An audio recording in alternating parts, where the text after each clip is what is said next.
हमारे प्रभु एवं उद्धारकर्ता यीशु मसीह के सर्वश्रेष्ठ एवं अतुलनीय नाम में हिंदी अपम के सभी श्रोताओं का हार्दिक अभिनंदन। आज दिनांक 30 दिसंबर दिन बुधवार सन 2020 का मनन के लिए पाठ। आज का शीर्षक है पवित्र शास्त्र में आनंद। भजन 119 उसका 92वां पद इस तरह कहता है, यदि मैं तेरी व्यवस्था से सुखी ना होता तो मैं दुख के समय नष्ट हो जाता। अजी जो हाल ही में एक पाठक ने उन सभी घटनाओं को सूचीबद्ध किया जो उसने अपने दुखद पथ में अनुभव की थी।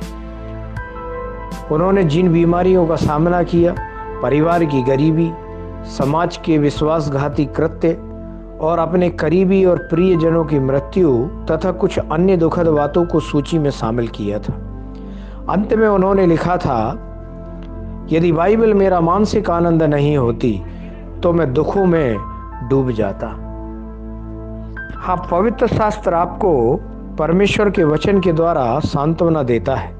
यह आपके घावों को चंगा करता है या आप में एक नई जान फूंक देता है। जब आप उत्सुकता से बाइबल खोलते हैं तो आप कई महान भक्तों के साथ सीधे संपर्क में आते हैं जो इस दुनिया में रहते थे। अब्राहम का विश्वास आपको आश्चर्यचकित करता है। आप भी परमेश्वर के साथ समान रूप से चलने की कोशिश करते हैं जैसा हनोक ने किया था। जब आप मूसा को देखते हैं तो आप परमेश्वर से विनती करते हैं कि वह आपको वैसी विनम्रता और शांत गुण प्रदान करे। एक बड़ा धैर्य अय्यूब के पास था। दाऊद ने वाचा के संदूक के सामने गाकर और नाचकर परमेश्वर की स्तुति की। ऐसा लगता है कि जैसे अभी सब कुछ घटा हो। यशायाह कैसे परमेश्वर के अनुसार रहा और सर्वोच्च परमेश्वर के भविष्यवक्ता के रूप में रहा। उसकी बातें कितनी शांति देती हैं। भजन 19 उसका 8वां वचन कहता है, यहोवा के उपदेश सिद्ध हैं, हृदय को आनंदित कर देते हैं। यहोवा की आज्ञा निर्मल है, वह आंखों में ज्योति ले आती है। यिर्मयाह भविष्यवक्ता का अनुभव क्या है? यिर्मयाह की पुस्तक 15वें अध्याय के 16वें वचन के अनुसार, जब तेरे वचन मेरे पास पहुंचे तब मैंने उन्हें मानो खा लिया और तेरे वचन मेरे मन के हर्ष और आनंद का कारण हुए। परमेश्वर का वचन हमें आनंद देता है। इसका कारण यह है कि इसमें आत्मा और जीवन है। भजनकार लिखता है भजन 19 उसके 7वें वचन के अनुसार, यहोवा की व्यवस्था खरी है, वह प्राण को बहाल कर देती है। परमेश्वर के प्रिय बच्चों, ना केवल पवित्र शास्त्र पढ़ें बल्कि उसका ध्यान करें और उसमें आनंदित हों।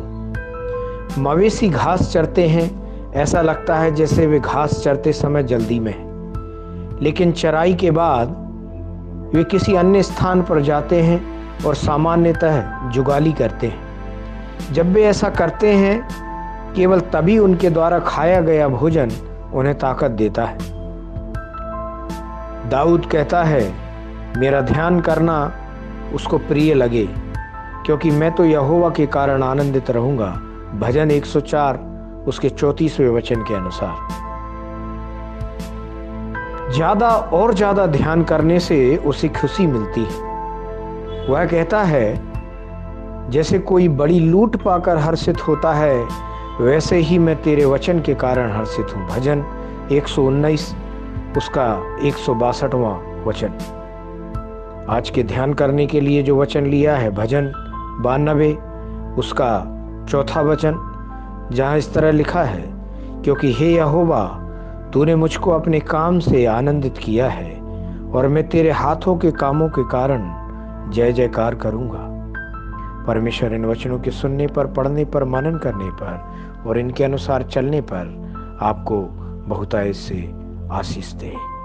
परमेश्वर के जीवित वचन हमारे जीवन को चलाएं, हमारे जीवन में सब कुछ उनके द्वारा ही हो। हम ऐसे बदले जाएं, परमेश्वर हमें ऐसा करे। आमीन।